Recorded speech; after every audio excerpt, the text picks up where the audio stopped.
C'est un face-à-face sémantique qui s'installe. Un duel de forme et de fond qui oppose Gérald Darmanin et Éric Dupond-Moretti autour du mot ensauvagement. En déplacement, le ministre de l'Intérieur a adopté un ton conciliant, mais il persiste et signe. On peut être en désaccord sur les mots, on est d'accord sur les actions communes avec monsieur le garde des Sceaux. Moi, j'ai utilisé le mot d'ensauvagement parce que j'ai constaté depuis un petit moment que je suis un élu local et que j'ai constaté des actes de sauvagerie. Le garde des Sceaux avait sonné la charge le matin même. L'ensauvagement, c'est un mot qui développe, me semble-t-il, madame, le sentiment d'insécurité. Et vous avez le discours populiste, la surenchère, ceux qui en rajoutent en permanence. Voilà, la réalité, elle est là. Et, pardon, l'insécurité, il faut la combattre. Le sentiment d'insécurité, c'est plus difficile, madame. C'est pour ça que je vous dis que je veux m'adresser à l'intelligence des Français et pas à leur bas instinct. Parce que le sentiment d'insécurité, c'est de l'ordre du fantasme. Des tensions, au point que le Premier ministre, en visite dans une classe pour la rentrée, a tenté de siffler la fin de la partie. Nous parlons d'un sujet grave qui est l'insécurité. La question n'est pas les mots qu'on emploie pour qualifier le phénomène, mais les actions que l'on met et que l'on va mettre en place pour y faire face. Donc, fermez le banc, il n'y a aucune polémique. Car cette querelle s'enquiste. Elle a débuté au cœur de l'été. Le tout frais ministre de l'Intérieur choisit alors d'utiliser ce terme dans une interview au Figaro. Il faut stopper l'ensauvagement d'une partie de la société. Instantanément, le mot dérange le garde des Sceaux. Sur notre antenne, Éric Dupond-Moretti s'en dissocie. Je ne suis pas à l'aise avec ce terme, je ne l'aurais pas choisi. Mais pour autant, je ne suis pas monsieur Darmanin, je ne suis pas ministre de l'Intérieur. Et au-delà du mot, il y a un véritable constat qui est la perte des repères.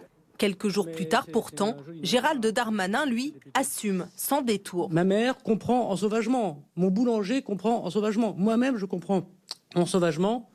Eh bien, je vais vous dire, il y a effectivement des actes qui ne relèvent pas de la haute civilisation humaine. Un ton et un vocabulaire qui semblent tout droit inspirés de son ex-mentor Nicolas Sarkozy.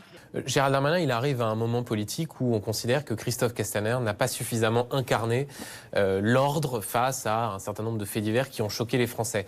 Gérald Darmanin considère donc qu'il faut parler fort avec l'utilisation de ce mot. Il sait très bien, en l'utilisant, que cela va susciter une polémique, mais ça fait partie de sa stratégie de tenter, eh bien, un peu comme le faisait Nicolas Sarkozy, de faire tourner le débat autour des thématiques qu'il utilise, des mots qu'il utilise. Cela rappelle quand Nicolas Sarkozy, vous vous souvenez, utilisait ces mots de Karcher, avait utilisé ces mots de racaille. Et bien, d'une certaine façon, Gérald Darmanin, en utilisant ce mot ensauvagement, tente de s'inscrire dans les pas de Nicolas Sarkozy.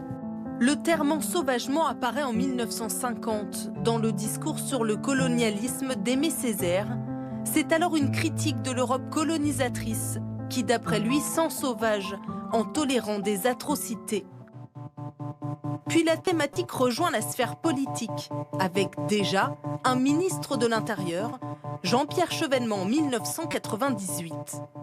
Police a certainement mieux à faire que de tirer par les pieds des spécialistes des sit-ins. Je pense qu'on la demande dans les quartiers chauds, où de jeunes sauvageons brûlent la voiture de leurs voisins, ou bien encore, on aimerait voir les CRS sur les pistes de ski, où ils assurent aussi la sécurité. Disons que la police, elle a beaucoup de choses à faire. Et en 2016, c'est un autre ministre de l'Intérieur de gauche qui a recours au terme de sauvageon après la violente agression de policiers à Viry-Châtillon. Ils ont été confrontés à une bande de sauvageons. Dans sauvageon, il y a sauvage. Et c'est une véritable attaque barbare, sauvage, qui était destinée à tuer. À l'époque, la droite et l'extrême droite se scandalisent de l'emploi de ce mot, insuffisant d'après eux pour qualifier la gravité des faits. Les Républicains demandent sa démission.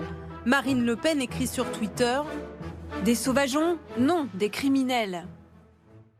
Pourtant, en parallèle, le concept d'ensauvagement prend son envol au sein du Front National, avec la sortie d'un livre. Ce livre, c'est celui-ci, France Orange Mécanique, de Laurent Oberton.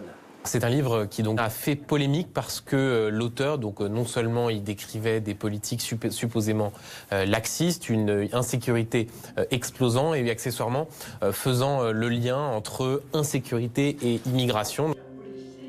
Ce concept est désormais une référence pour Marine Le Pen, qui a d'ailleurs présidé à l'Assemblée nationale en 2018 un colloque intitulé « De la délinquance à l'ensauvagement ».